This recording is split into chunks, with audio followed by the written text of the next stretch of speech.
संख्या 47।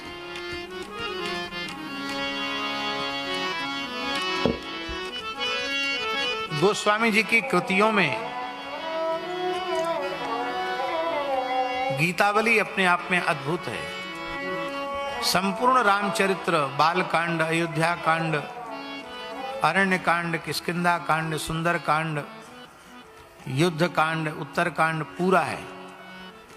और संतों ने गोस्वामी जी के साहित्य में गीतावली को नवनीत कहा है, मक्खन कहा है, और उस मक्खन का तपाया हुआ घृत कहा है विनय पत्रिका को।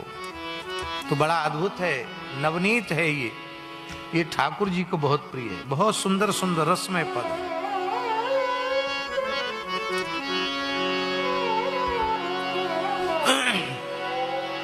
श्री बक्सर धाम में बाल लीला तक का प्रसंग हो चुका है और अब विश्वामित्र जी के आगमन और मिथिला गमन का प्रसंग यहां से आरंभ हो रहा है।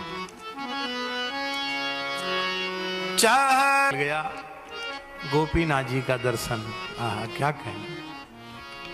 तो हम पहले गोपीनाथ जी की चर्चा कर लें।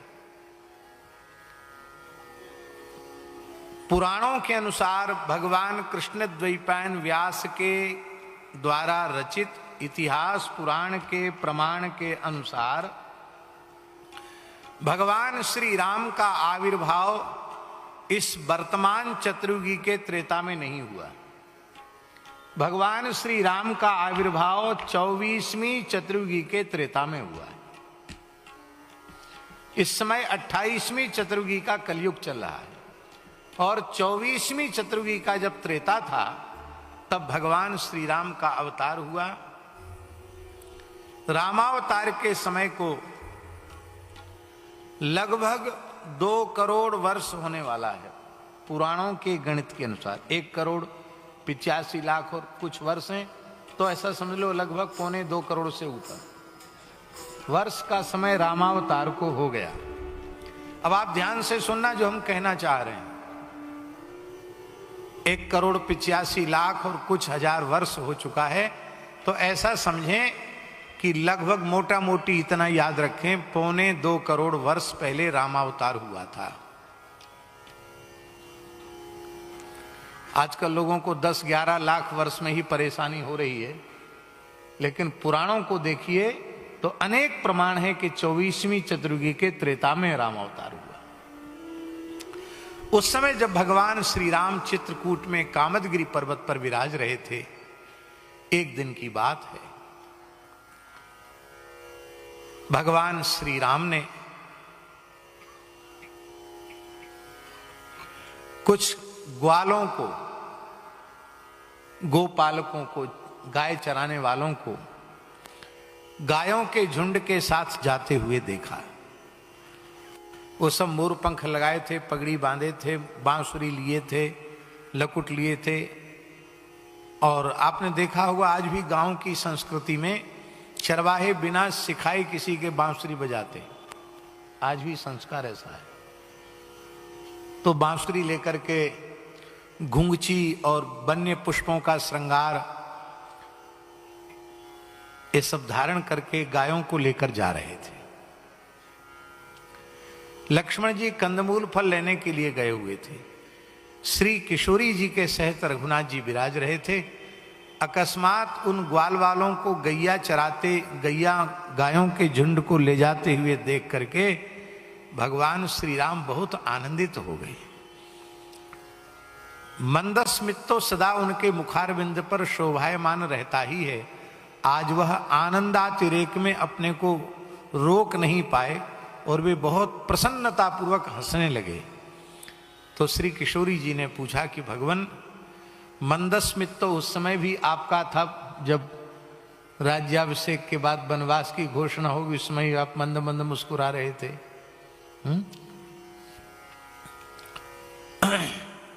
तथा न ममले वनवास दुखतः प्रसन्नताम यान गताभिषेकतस्तथा न ममले वनवास दुखतः मुखाम्बुज श्री रघुनंदनस्य में सदास्तु सा मंजुल मंगल प्रदान। लेकिन आज इतने खिलखिलाकर आप हंस रहे हैं, आपके हंसने का कारण क्या है? ऐसा उन्मुक्त हास हमने अयोध्या जी में भी नहीं देखा, और अयोध्या से चलकर यहां तक आए आज के इस हास के पहले भी ऐसा उन्मुक्त हास्य नहीं देखा। आज इस हास्य का कोई न कोई विशिष्ट कारण अवश्य है। जब अधिक आग्रह पूर्वक श्री जानकी जी ने पूछा तो भगवान ने ग्वालों की ओर इशारा किया कि देखो गैया चराते हुए, गीत गाते हुए, बांसुरी बजाते हुए जा रहे हैं, उनको देखकर मुझे हंसी आई। उनको देख के वो तो हमेशा ही यहीं से निकलते हैं, आज क्यों हंसी आई? तो श्री ठाकुर जी ने कहा कि हे प्राण वल्लभे, इन ग्वालों को गैया चराते हुए देखकर मुझे अपने होने वाले 28वीं चतुर्युगी के द्वापर के अंत में होने वाले कृष्णावतार की स्मृति आ गई। अच्छा, आप अवतार लेंगे? बोले हाँ। तब श्री किशोरी जी के जिज्ञासा करने पर राम जी ने 28वीं चतुर्युगी के द्वापरांत में होने वाली अपनी कृष्णावतार की लीला का जन्म से लेकर ब्रज लीला, वृंदावन लीला, मथुरा लीला, द्वारिका लीला, संपूर्ण कृष्ण लीला का भगवान श्री राम ने कामदगिरि पर विराजमान होकर श्री जानकी जी को श्रवण कराया। जानकी जी ने कहा कि भगवान, उस समय आप कैसे लगेंगे? हम आपकी उस छवि का दर्शन करना चाहते हैं। आप गैया चराएंगे, रास रचाएंगे, कैसे लगेंगे? आपकी उस झांकी का हम दर्शन करना चाहते हैं। ठाकुर जी ने कहा दर्शन कर लेना, मैं श्री कृष्ण होऊंगा और तुम्हें श्री राधा के रूप में प्रकट होना होगा, तो तुम ही तो वृंदावनेश्वरी, रासेश्वरी, रसेश्वरी होगी। कहा नहीं, अभी इस अवतार में उस अवतार के स्वरूप का दर्शन कराइए। ये जो राधा रानी है वो साक्षात श्री जानकी जी ही है। अब ये चर्चा हमने महाराज जी गिरिराज जी में जो सूर्य श्याम में उत्सव था, राधा कृपा कटाक्ष का जब हमने गायन किया, संतों का आग्रह था कि राधा कृपा कटाक्ष आप अपनी वाणी से गा दें तो और संतों को सुविधा होगी। अभी तो हमारे ब्रज के संतों की कुटिया कुटिया में मोबाइल में संतों ने उसको भर रखा है, और वो राधा कृपा कटाक्ष का बड़ा सुंदर श्री जी की, गिरिराज जी की कृपा से उच्चारण हुआ। उसमें महाराज जी राधा रानी के लिए एक शब्द आया, प्रमोद काननेश्वरी। आप प्रमोद काननेश्वरी हैं। तो हमारे ब्रज के 12 वन में प्रमोद वन नहीं है। प्रधान प्रमोद वन श्री अयोध्या जी में है, जहां श्री रघुनाथ जी का नित्य रास होता है। इसलिए वहां राधा कृपा कटाक्ष में नारद पांचरात्र में नारद जी कह रहे हैं, देवर्षि नारद जी कह रहे हैं कि हे राधा रानी, आप श्री अयोध्या प्रमोद वन में श्री सियाजू के रूप में विराजमान है। और श्री स्वामी अग्रदेवाचार्य जी महाराज ने भी जय जय श्री वन प्रमोद रसिकन सुखदाई, वहीं से उनका आज भी अयोध्या में महाराज जी समाज होती है, तो इसी पद से समाज आरंभ होती है, जय जय श्री वन प्रमोद रसिकन सुखदाई। प्रमोद वन का स्मरण करके ही वहां रसिकों की समाज का आरंभ होता है। आप प्रमोद काननेश्वरी। और गर्ग संहिता में भांडीर वट पर जब श्री राधा कृष्ण का वैदिक पद्धति से श्री ब्रह्मा जी महाराज विवाह कराते हैं, तो उस समय ब्रह्मा जी स्तुति करते हुए कहते हैं, केवल उतना ही अंश हम बोलेंगे, वो गर्ग संहिता में पूरी स्तुति आप पढ़ लेना। जनक रघुनंदनस्त्वं जनकात्मजेयं, रघुनंदनस्त्वं जनकात्मजेयं, रघुनंदनस्त्वं जनकात्मजेयं, रघुनंदन स्वम जनकारुण्य। श्री कृष्ण दुल्हा दुल्हन राधा कृष्ण बैठे हैं और ब्रह्मा जी कहते रघुनंदनस्त्वम, आप रघुनंदन हैं। और राधा रानी के लिए कहते इयम जनकात्मजा, ये जनक नंदनी है, ये जानकी जी।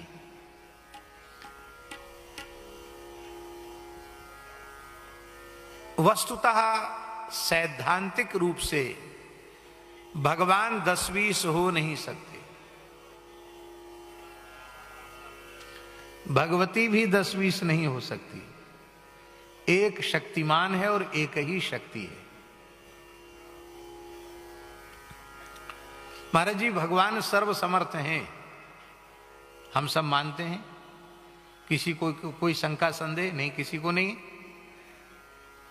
लेकिन सर्व समर्थ भगवान अपने जैसा दूसरा भगवान बनाने में समर्थ नहीं है। दूसरा भगवान नहीं बना सकते। सर्व समर्थ हैं, कोई कमी नहीं उनके सर्व सामर्थ्य में, पर वो दूसरा परमात्मा नहीं बना सकते, क्योंकि वेद भगवान कहते हैं एक मेवाद्वितीयम, वह एक अद्वितीय है। इसलिए भगवत तत्व में भेद बुद्धि करने से मैं बार बार प्रार्थना करता हूं, रामकृष्ण नारायण में भेद करेंगे तो भगवत अपराध होगा, और रामकृष्ण नारायण के उपासकों में भेद करेंगे तो वैष्णवापराध होगा, आचार्यों में भेद करेंगे तो आचार्यापराध होगा, और यही अपराध जीव को भगवान के चरणों तक नहीं पहुंचने देता है।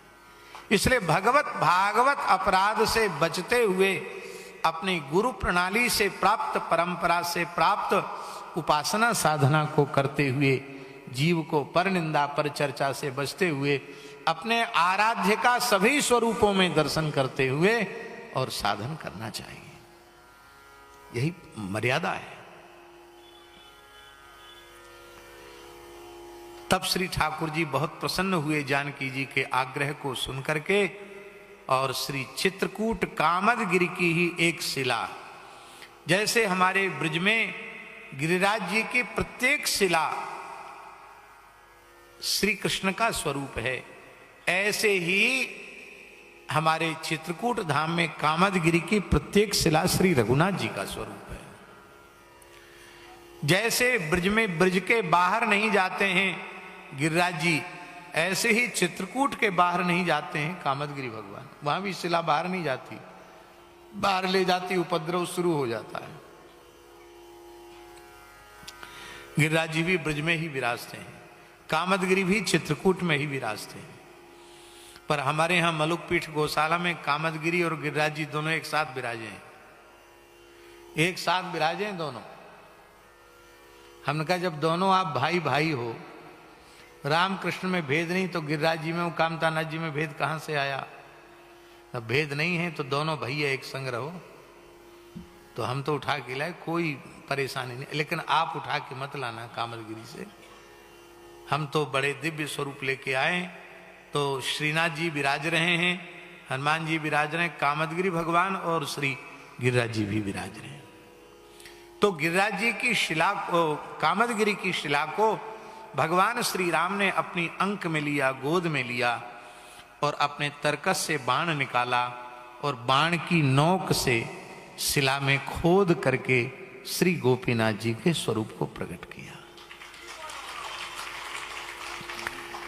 माने साक्षात परब्रह्म श्री राम के करकमल से निर्मित चित्रकूट कामदगिरि की ब्रह्मशिला, जो साक्षात राम जी का ही स्वरूप है, शालिग्राम स्वरूप है, उस शिला में स्वयं श्री रघुनाथ जी ने अपने करकमल से अपना ही स्वरूप, जो भगवान का वाण है, उसके स्पर्श से भगवान ने गोपीनाथ जी को प्रकट किया। बोलो श्री गोपीनाथ जी महाराज की जय। अब आप विचार करो, गोपीनाथ जी कितने वर्ष पुराने हैं? हाँ, 2.25 करोड़ वर्ष पुराने हैं। बताओ, पूरी दुनिया में इतना बड़ा इतिहास किसी का है? 2.25 करोड़ साल पुराना इतिहास किसी के पास है?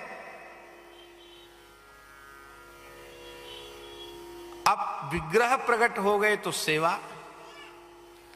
तो श्री जानकी जी स्वयं ही कामदगिरि की कंदरा में गोपीनाथ जी को विराजमान करके दिन भर इनसे ही खेलती रहती थी, इन्हीं को लाड़ लड़ाती थी श्री जानकी जी। तो यह और एक विशेष बात है कि गोपीनाथ जी के स्वरूप को लाड़ लड़ाया है साक्षात श्री प्रिया जी ने, श्री किशोरी जी ने, श्री जानकी जी ने अपने हाथ से उनकी सेवा की। अब चित्रकूट की लीला की अवधि पूरी हुई, अब भगवान को आगे प्रस्थान करना है। श्री जानकी जी की गोपीनाथ जी में बड़ी ममता हो गई और बोले हम तो गोपीनाथ जी के स्वरूप को तो नहीं छोड़ेंगे, उनको साथ ही रखेंगे। अब इतने बड़े स्वरूप को कैसे साथ रखें? सरकार बोले अभी बहुत लीला करना है, आगे चलकर तुम पावक महु करो निवासा, जौलक करो निशाचर नासा। आपको भी अग्नि में जाना पड़ेगा और आपके प्रतिबिंब से आगे की लीला संपादित होगी, तो ये रह नहीं सकते साथ में, तो इनकी सेवा पूजा की व्यवस्था करो। तब भगवान ने ब्रह्मा जी और शंकर जी का आवाहन किया। दिन के दिवस कालीन गोपीनाथ जी की सेवा श्री ब्रह्मा जी को प्रदान की गई। ब्रह्मा जी दिन में सेवा करते थे महाराज जी इनकी, और रात्रिकालीन अष्टयाम की सेवा, क्योंकि सहचरी स्वरूप है वृंदावन में, वो गोपीश्वर हैं, इसलिए लगता है कि रात्रिकालीन सेवा श्री भोले बाबा को, शिव जी को प्रदान की गई। रात्रिकालीन अष्टयाम चार प्रहर की सेवा श्री शंकर जी और दिन के 4 प्रहर की सेवा श्री ब्रह्मा जी। इस तरह से ब्रह्मा जी और शिव जी इन दोनों के द्वारा गोपीनाथ जी का अष्टयाम चित्रकूट कामदगिरि में होने लग गया। और ये तो दिव्य देवता हैं, सबकी दृष्टि पथ में तो आते नहीं हैं, पर लोग जाकर के जैसे ब्रज में श्रीनाथ जी का गिरिराज पर्वत पर दर्शन करते थे, ऐसे ही कामदगिरि पर जाकर लोग गोपीनाथ जी का दर्शन करते थे। अनुमान है लगभग 800 वर्ष पहले जो जगन्नाथपुरी के राजा रहे होंगे, ये तो यहाँ के इतिहास के जो विशेषज्ञ हैं वो यदि इसको खोजेंगे तो उनको स्पष्ट मिलेगा। कितने वर्ष पुरानी बात है जब चित्रकूट से आए? 1100। तो कितने वर्ष हो गए? हाँ, 1160 ईस्वी में चित्रकूट से चलकर गोपीनाथ जी रेमुणा पधारे। 800 वर्ष पहले। कितने वर्ष पहले? 800 वर्ष पहले जगन्नाथपुरी के राजा महारानी के सहित, हाँ देख लो नाम भी आ गया, लांगुला नरसिंह देव उस समय राजा थे, उस समय के गजपति वही थे। लांगुला नरसिंह देव 800 वर्ष पहले श्री 865 वर्ष पहले 865 वर्ष पहले जगन्नाथपुरी के राजा गजपति महाराज लांगुला नरसिंह देव जी थे। वे अपनी महारानी के सहित तीर्थ यात्रा करते हुए अयोध्या, वाराणसी सब जगह होते हुए चित्रकूट धाम पधारे। और जब चित्रकूट कामदगिरि की परिक्रमा करते हुए आपने पर्वत पर चढ़ करके श्री गोपीनाथ जी का दर्शन किया तो बस भाव विह्वल हो गए। परम भागवत लांगुला नरसिंह देव, बस मन उनका आसक्त हो गया और महारानी का मन और ज्यादा अधिक आसक्त हो गया। हमारे पूज्य गुरुदेव भक्तमाली जी महाराज कहते थे, महाराज जी कहा करते थे भक्तमाली जी महाराज कि जहां दंपति भक्त हैं, पति पत्नी दोनों भक्त हैं, उनमें पति की भक्ति से पत्नी की भक्ति सर्वत्र अधिक है।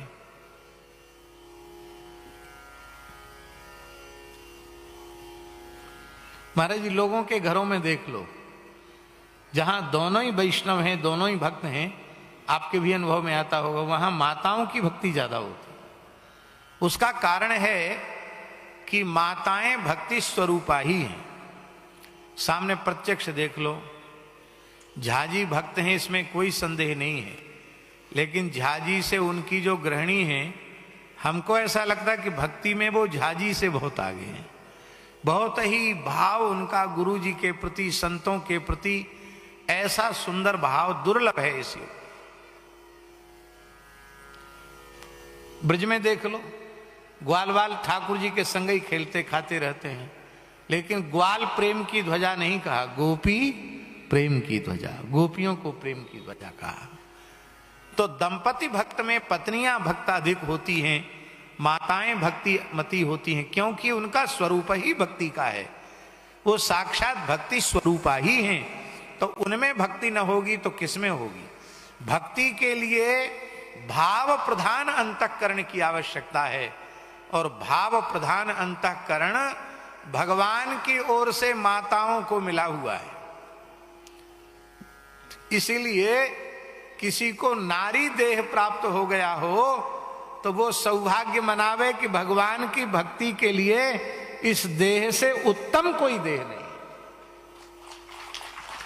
यही कारण है कि उस रसरूपा प्रेम लक्षणा रागानुगा भक्ति की प्राप्ति की कामना से पुरुष भाव में जन्मे संत भी कोई गोपी बनना चाहते हैं, कोई सखी बनना चाहते हैं, कोई सहचरी बनना चाहते हैं, कोई मंजरी बनना चाहते हैं। सखी, सहचरी, मंजरी, गोपी क्यों बनना चाहते हैं? इसलिए बनना चाहते हैं कि उस भाव के लिए पहले उस स्वरूप का अनुसंधान करना पड़ेगा, तब वह वस्तु सुलभ होगी। यही कारण है। तो हमने जैसा गुरुजनों के मुखारविंद से सुना है कि लांगुला नरसिंह देव की जो महारानी थी, क्या नाम था, नाम भी आपको याद होगा, तो उनकी जो महारानी थी वो विशिष्ट भक्ता थी। उन्होंने कहा कि हम तो प्राण त्याग देंगी पर बिना गोपीनाथ जी को लिए जाएंगे नहीं। अनशन कर लिया महाराज जी रानी ने, अन्न जल त्याग दिया। तब श्री गोपीनाथ जी द्रवित हो गए, ब्रह्मा जी शंकर जी प्रकट हो गए। बोलो ब्रह्मा जी शंकर जी महाराज की जय। बोले महारानी हठ मत करो, महाराज हठ मत करो, ये सेवा साक्षात श्री किशोरी जी ने, रघुनाथ जी ने हमको सौंपी है, हम इसको त्याग नहीं सकते, आप प्रसन्नता पूर्वक पूरी प्रस्थान करो। तब महाराज ने अपने निश्चय को नहीं बदला। तो ब्रह्मा जी शंकर जी ने सोचा कि अब गोपीनाथ जी से ही निर्णय करावें। प्रभो ये बहुत हठ कर रहे हैं, आपकी क्या आज्ञा है? ब्रह्मा जी शंकर जी तो सोच रहे थे कि चित्रकूट छोड़ के गोपीनाथ जी कहीं नहीं जाएंगे, लेकिन ये तो इनके मन की यही जाने।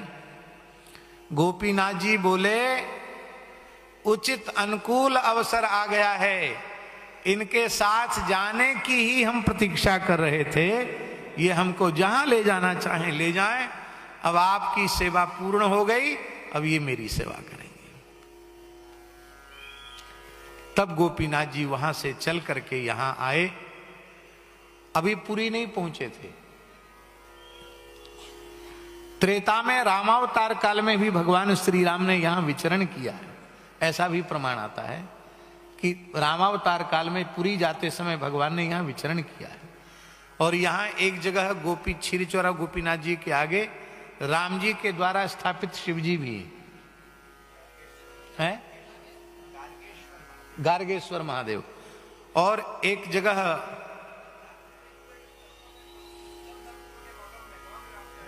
राम जी आए थे चंदनपुर के बगल में, हाँ आश्रम है। और वहां एक जगह श्री जानकी जी ने अपने केस धोए थे, वो भी एक जगह वहां रेमुना के पास में बताते हैं, सप्तसरा नदी, जहां जानकी जी ने स्नान किया।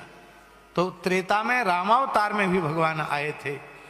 वहां जैसे ही गोपीनाथ जी पहुंचे तो श्री गोपीनाथ जी ने वहां गायों को देखा, ग्वालों को देखा, तो बोले ये गुप्त वृंदावन है। क्या कहा? ये गुप्त वृंदावन है। महाराज जी हम लोग गुप्त वृंदावन में बैठे हैं, ये पूरा क्षेत्र गुप्त वृंदावन है। और गुप्त वृंदावन नहीं, अब तो हम कहेंगे ये प्रकट वृंदावन है।